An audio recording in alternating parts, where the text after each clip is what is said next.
और praise the Lord. आज सुबह के लिए आइए हम प्रभु का धन्यवाद करते हैं कि उसने हमें एक सुंदर सा दिन दिखाया जिसमें हम सभी यहाँ पर देख पा रहे हैं। हम बात करेंगे परमेश्वर की उन 4 बातों को जो हम सुबह उठते हैं और उन्हें हमें ध्यान में रखनी है, उन वचनों को कि हमें दिन में क्या करना है। उन सब चीजों के लिए हम वचनों को देखेंगे कि भजन संहिता 7:10 में क्या लिखा हुआ है।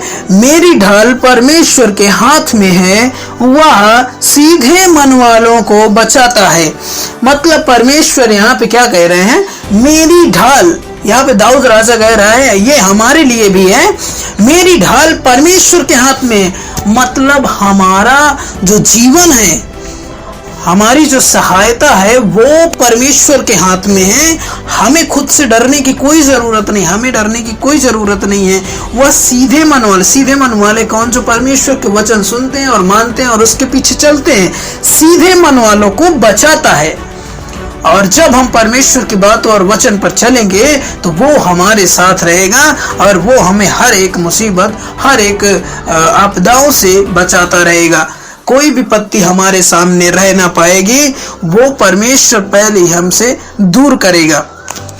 अब देखते हैं वचन मत्ती और 11 अध्याय और उसका 28वां वचन में लिखा हुआ है, हे सब परिश्रम करने वाले और बोझ से दबे लोगों, मेरे पास आओ, मैं तुम्हें विश्राम दूंगा। यहाँ पे परमेश्वर क्या कह रहे हैं, हे सब परिश्रम करने वालों। मतलब यहाँ पे कई भाई बहन होंगे कि बहुत कड़ा काम करते हैं, बहुत काम करते हैं, दुनिया के बोझ से, चिंताओं से, दुनिया की हर एक उन शारीरिक अभिलाषाओं में फंसे हुए, चिंताओं में फंसे हुए हैं जो शारीरिक रूप से जीवन में हैं। उन सब के लिए परमेश्वर कहते हैं, हे सब परिश्रम करने वाले लोगों, मेरे पास आओ। जो चिंता करते हैं हर बात को लेकर और उन्हें कोई अपने आगे कोई सहायता नजर नहीं आती है, तो उनके लिए परमेश्वर कहता है, हे सब परिश्रम करने वाले लोगों, मेरे पास आओ और मैं तुम्हें विश्राम दूंगा। और बोझ से दबे लोगों, मतलब बोझ, कौन सा बोझ, चिंता का बोझ, सहायता नहीं मिल रही उसका बोझ, या फिर और किसी शारीरिक जीवन का बोझ, अभिलाषाओं का बोझ, व्यभिचार का बोझ, चोरी का, निंदा का, पाप का, अपने पाप से आप सब कुछ से निकलना चाहते हैं, लेकिन वो बोझ आपके ऊपर है। और वो बोझ तभी निकल सकता है जब हम प्रभु यीशु मसीह के पास जाएंगे, उसके वचन पर विश्वास करेंगे, उसके बलिदान पर विश्वास करेंगे, तो वो हमें उन बोझों से छुटकारा देगा, विश्राम देगा। इसीलिए परमेश्वर ने इस वचन को कहा है हमारे लिए।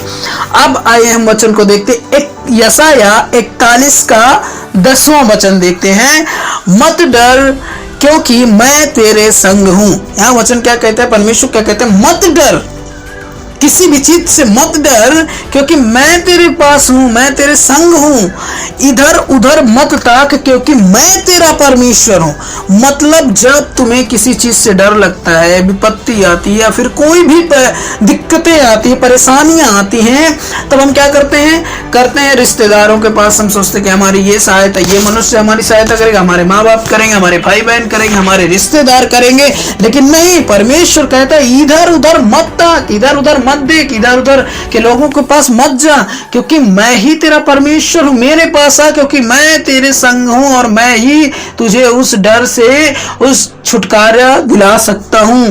और लिखा हुआ है, मैं तुझे दृढ़ करूंगा। मतलब उस डर से, उस चिंता से परमेश्वर कहता है, मैं तुझे दृढ़ करूंगा और तेरी सहायता करूंगा। मतलब परमेश्वर ने कहा, जब तू मेरे पास आएगा तो डर मत, क्योंकि मैंने कहा कि मैं तेरी सहायता करूंगा, तो मैं तेरी सहायता करूंगा। अपने धर्म में, मतलब धर्म में दाहिने हाथ से मैं तुझे संभाले रहूंगा। मतलब परमेश्वर धर्महीन प्रभु, जो परमेश्वर है हमारा, वो धर्म का परमेश्वर है और वो अधर्म से प्रेम नहीं करता, धर्म से प्रेम करता है। और वो परमेश्वर कहता है, जो पवित्र परमेश्वर है, वो परमेश्वर हमें कहता है कि मैं अपने धर्म में दाहिने हाथ से तो मैं संभाले रहूंगा। मतलब अपनी पवित्रता से, अपनी सामर्थ्य से परमेश्वर हमें संभाले रहेगा। अब आइए हम एक वचन और देखते हैं, लास्ट वचन फिलिपियों 2:4 में लिखा हुआ इस प्रकार से, हर एक अपनी हित की नहीं वरन दूसरों के हित की भी चिंता किया करो।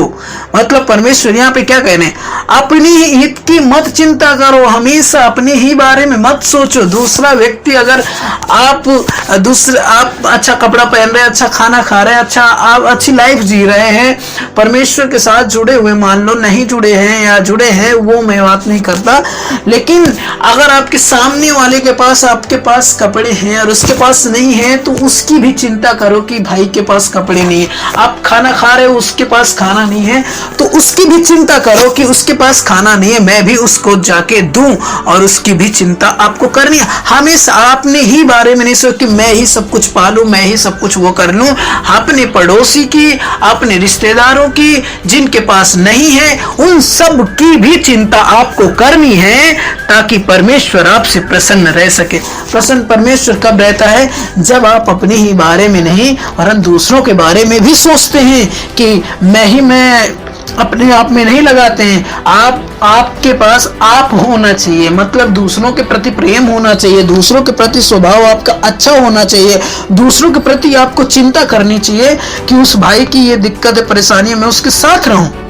अगर वो परमेश्वर के वचन के हिसाब से अगर उसकी परेशानियां हैं, तो वो आपको उसके साथ और उसके साथ रहना है, उसकी सहायता करनी है। परमेश्वर यहाँ वो कह रहे हैं कि हमें हमेशा अपनी हित की नहीं वरन दूसरों की हित की भी सोचना चाहिए।